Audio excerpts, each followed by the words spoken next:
جو ہماری جمہوریت ہے وہ صرف ایک، میں بار بار کہتا ہوں کہ ایک چھوٹے سے دھاگے سے لٹک رہی ہے، اور وہ بچانے والا ہمیں اس جمہوریت کو وہ ہے ہماری عدلیہ، اور اس عدلیہ کے اوپر پوری طرح یہ مافیا واردات کر رہا ہے۔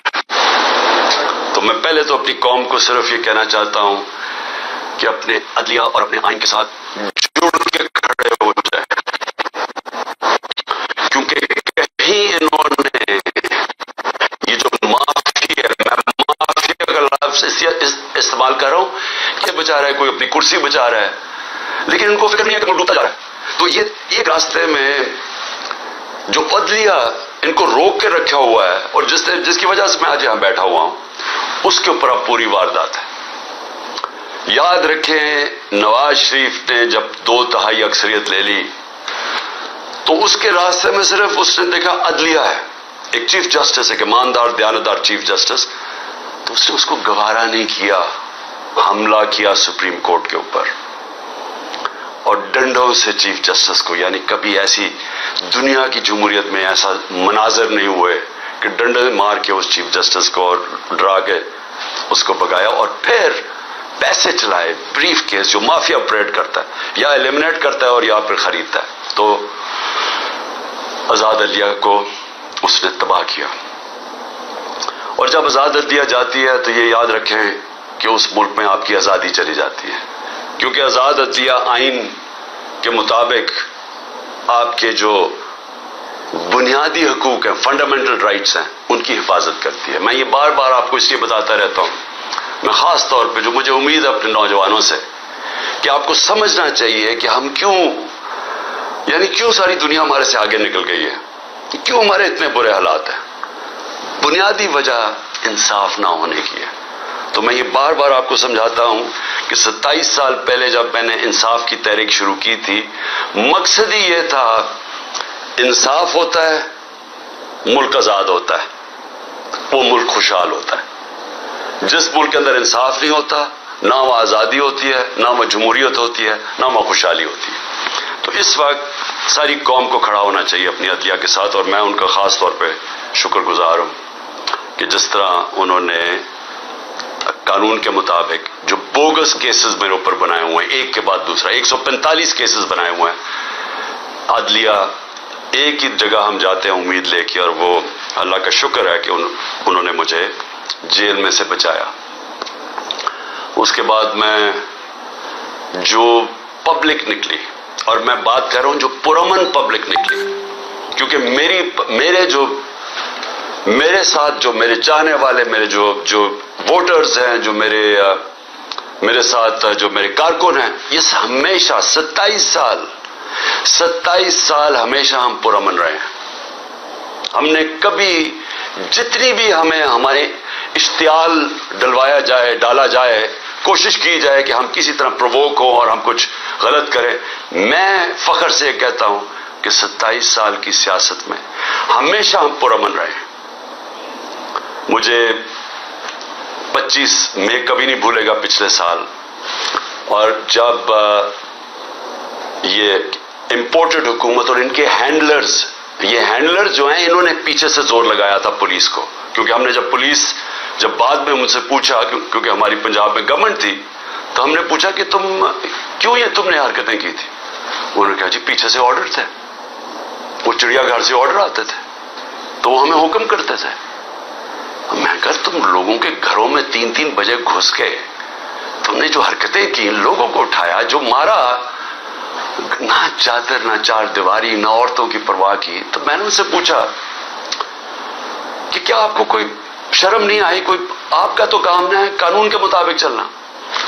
کہتے جی نوکری کا سوال ہے، حکم آتا ہے وہاں سے، ماننا پڑتا ہے جو کہ پیچھے سے حکم آتا ہے ہینڈلرز کا۔ تو ہمارے اوپر ظلم ہوا۔ 26 کو صبح کو میں نے وہاں دھرنا دینا تھا اسلام آباد میں نے دھرنا ختم کیا اسی وقت، کیونکہ مجھے پتا تھا کہ لوگوں کو غصہ تھا اس وقت جس طرح انہوں نے شیلنگ کی، فیملیز پہ شیلنگ کی، لوگوں کے گھروں میں گھسے. مجھے پتا تھا انتشار کی طرف جانا ہے. سب کو پتا ہے کہ میں نے 26 کی صبح کو جیسے ہی میں اسلام آباد ابھی ڈی چوک بھی نہیں پہنچا میں نے کہا ختم. اس کے بعد مجھے گولیاں لگتی ہیں قتل کرنے. مجھے پتا تھا، پہلے سے پلان بنا ہوا تھا. میں کئی دفعہ آپ کو بتا چکا ہوں کون کون اس کے اندر ملوث تھا. مجھے سارے جو فنکار، جو اداکار اس کے اندر تھی، مجھے سب کے نام پتا ہے، اوپر سے لے کے نیچے تک. جتنے ہم سمجھتے ہیں کہ وہ ایک کا نام جو لیتا ہوں، اس سے بھی اوپر کا بھی مجھے پتا ہے کس نے گو ہیڈ، گرین لائٹ کس نے دی تھی. کون اوپر 2 لوگ تھے جنہوں نے اس کو، اس آدمی کو گرین لائٹ دی تھی. اور پھر ان کے ساتھ وہ جو سیولین ملا ہوا تھا، جو رانا ثناء اللہ اور وہ شہباز شریف. مجھے جب گولی لگتی ہے، کیا میں نہیں، ایک قتل اللہ بچاتا ہے مجھے، کیا تب انتشار نہیں ہونا چاہیے تھا؟ تب کیوں نہیں توڑ پھوڑ ہوئی؟ تب کیوں نہیں گراؤ جلاؤ؟ یہ جو ہوا ہے کچھ نہیں ہوا، کیونکہ یہ میرا فلسفہ نہیں ہے. میں یہ سمجھتا ہوں کہ اگر آپ اپنی پارٹی کو اس طرف لگا دیتے ہیں، اگر پارٹی ایک دفعہ پارٹی کو خون لگ جاتا ہے، جس طرح ہم جب کراچی میں پارٹی بنانے لگے تو انہوں نے کہا جی یہاں تو اگر آپ نے پارٹی بنانی ہے تو آپ کو ملیٹنٹ ونگ بنانا پڑے گا، کیونکہ ایم کیو ایم کے پاس ملیٹنٹ ونگ ہے، باقی بھی جماعتیں ان کے سامنے، سب کے پاس انہوں نے مسلح لوگوں کو رکھا ہوا ہے، آپ بھی رکھیں. یہ آج سے 25 سال پہلے کی بات ہے. میں نے تب ان کو سمجھایا ہے کہ جس وقت آپ اپنی پارٹی میں مسلح لوگوں کو رکھتے ہیں، اس وقت آپ کی پارٹی کی ساری فطرت ہی بدل جاتی ہے. وہ آپ کے بھی، اگر آپ کے لیے سمجھتے ہیں نا کہ ہمیں وہ حفاظت کریں گے، وہ پھر دوسری طرف اپنے کام کرنے پہ شروع لگ جاتے ہیں، قبضے شبضے بندوقیں پکڑ کے پھرتے ہیں. میں نے کہا میں نہیں کرتا، ہماری پارٹی بڑھے نا کراچی میں، کیونکہ جو وہ ڈر ہوتا تھا کہ ایم کیو ایم کی اس طرح خوف ہوتا تھا کہ جی ہم حفاظت کیسے کریں گے اپنے آپ کو ان سے. سو میں نے کبھی یہ نہیں کیا. اس کے بعد جی 26 نومبر آئی، کم از کم 4 لاکھ لوگ تھے پنڈی کے اندر. صرف ہم نے جانا تھا وہاں سے واک کر کے اسلام آباد. وہاں انہوں نے پولیس جمع کی ہوئی تھی. پھر مجھے پتا چلا کہ میں نے کہا ویسے لوگوں کو، ایک تو تھا کہ مجھے گولیاں لگی پہلی دفعہ، میں خیر اس وقت میں ٹھیک بھی نہیں تھا، وہی کال آف کر دیا، واپس آ گیا وہاں سے. لوگ مایوس ہوئے کہ جی آپ وہ سارے تیار ہوئے تھے اسلام آباد جانے کے لیے، کیونکہ 3 دفعہ ہمارے خلاف دھرنے دیے گئے تھے یہ پی ڈی ایم کے لوگوں نے. ایک ایف آئی آر نہیں کاٹی تھی کسی کے اوپر. موقع دیا، آئے جی آئے بشک. انہوں نے 25 میں پہ بھی ہمارے اوپر پتہ نہیں کتنی ہزاروں ایف آئی آرز کاٹی. پھر اس کے بعد میں نے جب دیکھا کہ اگر ہمارا یہ حق تھا، پرامن احتجاج ہمارا حق ہے، ہم نے نہیں کیا. میں اس کے بعد آگے آ جاتا ہوں. 8 مارچ کو سب کو پتہ یہاں کیا ہوا. الیکشن ریلی شروع ہو رہی ہے، پتہ چلا جناب دفعہ 144 لگا دیا. الیکشن ریلی، الیکشن اناؤنس ہو چکا ہے، دفعہ 144 کیسے لگتا ہے؟ پورا پلان کیا ہوا تھا انہوں نے. ایک پلان کے تحت چاہتے تھے کہ تشدد ہو یا انتشار پھیلے، کیونکہ الیکشن سے بھاگ رہے ہیں. سو ایک چیز، بنیادی چیز آپ سب نے سمجھنی، جو لوگ الیکشن چاہتے ہیں وہ انتشار نہیں چاہتے. جو لوگوں کو خوف آیا ہوا ہے کہ الیکشن میں ان کی تباہی ہو جانی ہے اور ان کا نام و نشان ختم ہو جانا ہے، وہ الیکشن نہیں ہونے دینا چاہتے، لہٰذا وہ چاہتے ہیں انتشار. یہ اب بنیادی پوائنٹ سمجھ ہے. اور میں سارا وقت اپنے لوگوں کو، جب ضلع شاہ کا انہوں نے تشدد کر کے اس کو قتل، اس کی جب ڈیڈ باڈی کی تصویریں آئی، یہاں غصہ تھا. ہم نے اگلے دن پھر ریلی اناؤنس کی، انہوں نے ہمیں اجازت نہیں دی. سب نے کہا جی ہم کریں گے ریلی، کینسل کی. اس سے اگلے دن عدالت سے اجازت لے کے پھر ریلی کی. سب قانون کے بیچ میں رہ کے کیا. تو میں اب آتا ہوں جو میرے گھر سے ہوا. پہلے تو یہاں انہوں نے غیر قانونی طور پہ میرے گھر پہ حملہ کر دیا. 24 گھنٹے میرے گھر کے اوپر حملہ کیا انہوں نے. کوئی اس کی تاریخ نہیں ہے پاکستان میں. ہم نے کوئی اس کے بعد آرڈر نہیں کیا کہ جلاؤ، گھراؤ، اٹیک کرو لوگوں کو. 18 تاریخ کو مارچ کو جب میں اسلام آباد جاتا ہوں میجسٹریٹ کے عدالت میں جب وہاں ٹول پلازا اسلام آباد پہنچتا ہوں، میرے گھر پہ اٹیک کر دیتے ہیں آرمڈ کار سے، 72 بند گاڑی سے میرا دروازہ توڑتے ہیں. لاہور ہائی کورٹ کے فیصلے کے بغیر بلکہ لاہور ہائی کورٹ کا فیصلہ ہوتا ہے کہ صرف 2 آدمی آ سکتے ہیں سرچ وارنٹ کے ساتھ. فیصلہ تھا ان کا. 45 لوگ یا دروازہ توڑ کے پولیس والے کر کے سب کو گھر لوٹنا، جو چیز ملی چوری کی، تباہ کی، لوگوں کو مارا دھاڑا، ہڈیاں توڑ دی بیچارے لوگوں کو، اٹھا کے لے گئے لوگوں کو. اکیلی بشرا بیگم یاد تھی. ہم نے پھر بھی آرڈر نہیں کیا. غصہ مجھے بہت تھا. میں یہ آپ کو کہوں کہ مجھے کبھی بھی غصہ آیا ہے کہ ایک خاتون پردہ دار اکیلی گھر میں بیٹھی ہے اور چاروں طرف آوازیں آ رہی ہیں، اوپر نیچے پولیس کہ وہ مار رہے ہیں، وہ چیخیں ان کی آوازیں آ رہی ہیں، کھڑکی کے باہر لوگوں کو مار رہے ہیں ڈنڈوں سے. اکیلی خاتون، کوئی شرم کوئی غیرت نہیں تھی ان میں. سب سے زیادہ مجھے غصہ تب تھا. مجھے 18 تاریخ کو وہاں قتل کرنے کی کوشش کرتے ہوں اسی دن جوڈیشل کمپلیکس کے اندر. کوئی میں نہیں کہتا کہ جی ہم ملک کے اندر سارے نکل جاؤ باہر اٹیک کرو، کوئی نہیں کہتا. تو اب میں یہ کہنا چاہتا ہوں کہ جو ہوا ہے، کیونکہ مجھے کل سے خبریں ملنی شروع ہوئی، کیونکہ میں تو نظر بند تھا نا، مجھے تو پتہ ہی نہیں ہو کیا رہا تھا. مجھے تو جب یہ اٹھا کے لے کے گئے ہیں تو مجھے تو اس کے بعد تو پتہ ہی نہیں کیا ہوا ہے. تو کل سے آج تک، اب آج بھی دن کو مجھے دیر بھی ہوئی آپ کے پاس آنے کی، کہ میں فیکٹس لے رہا تھا کہ یہ ہوا کیا ہے، کہ ہمارے یہ تو ہم ہیں ہی نہیں. یعنی میں ہمیشہ اپنے لوگوں کو بتاتا ہوں کہ تحریک انصاف پاکستان کی واحد پارٹی ہے جدھر فیملیز آتی ہیں. آپ اٹھا کے دیکھیں ہمارے جلسوں میں بچے اور عورتیں آتی ہیں، فیملیز آتی ہیں.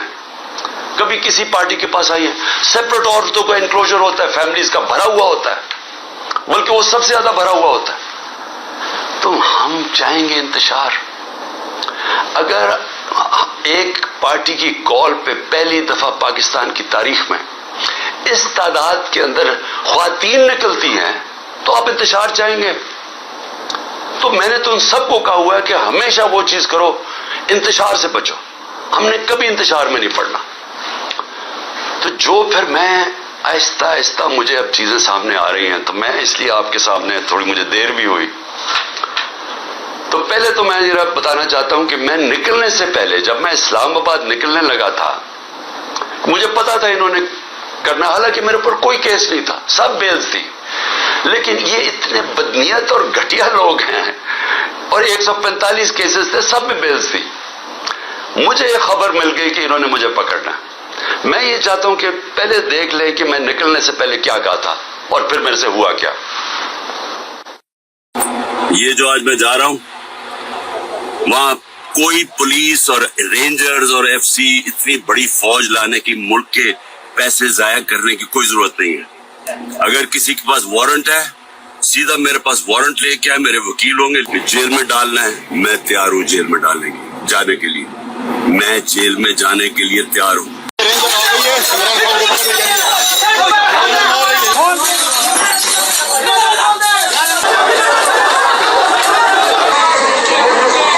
میں کہہ رہا ہوں کہ دیکھیں وارنٹ مجھے دیں، میں تیار ہوں ریسٹ کے لیے.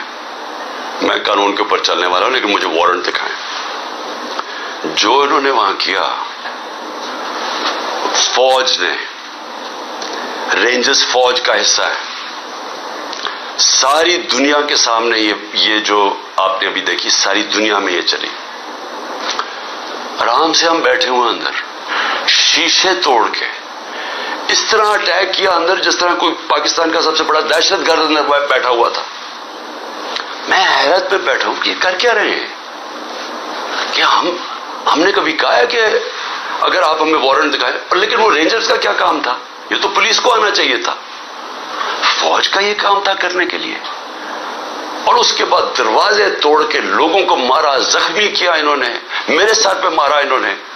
اور اس کے بعد اس طرح لے کے گئے کہ ساری دنیا نے دیکھا کہ ایک پاکستان کی سب سے بڑی پارٹی کا سربراہ، وہ پاکستانی جس کو ساری دنیا اور پاکستان 50 سال سے جانتا ہے، پہلے کرکٹ سے مجھے 20 سال جانتے تھے، جو پاکستان کی تاریخ کا سب سے بڑا خیراتی کام کیے، جس نے بڑے خیراتی ادارے دنیا میں اور ہوتا، نوبیل پرائز ملتا انہیں کے اوپر، 2 بڑے کینسر ہاسپٹل، تیسرا بن رہا ہے، 1 یونیورسٹی، سب خیراتی، اور پھر القادر جس کے اوپر میں بعد میں آتا ہوں.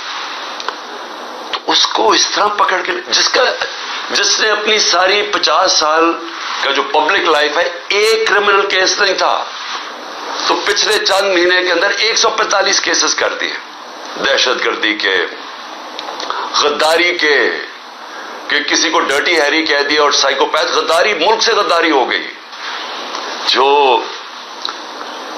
یعنی ایک دن میں 15 کرمنل کیس، بڑا سے بڑا بھی جو ہوتا ہے ڈکیت یا کیا کہیں وہ مجرم، وہ بھی 15 ایک دن میں کیسز کرمنل کرائمز نہیں کر سکتا۔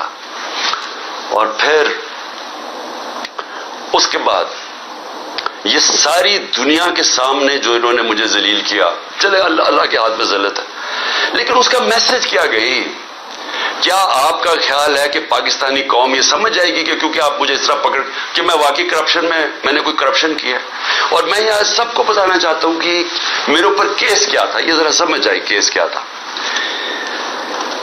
میں نے فیصلہ کیا کہ جب میں پرائم منسٹر بنا کہ میں نے اس ملک کے اندر سیرت نبی کو پروموٹ کرنا ہے، کیونکہ ہماری اخلاقیات تباہ ہو چکی ہے، ہماری مورالٹی گر چکی ہے۔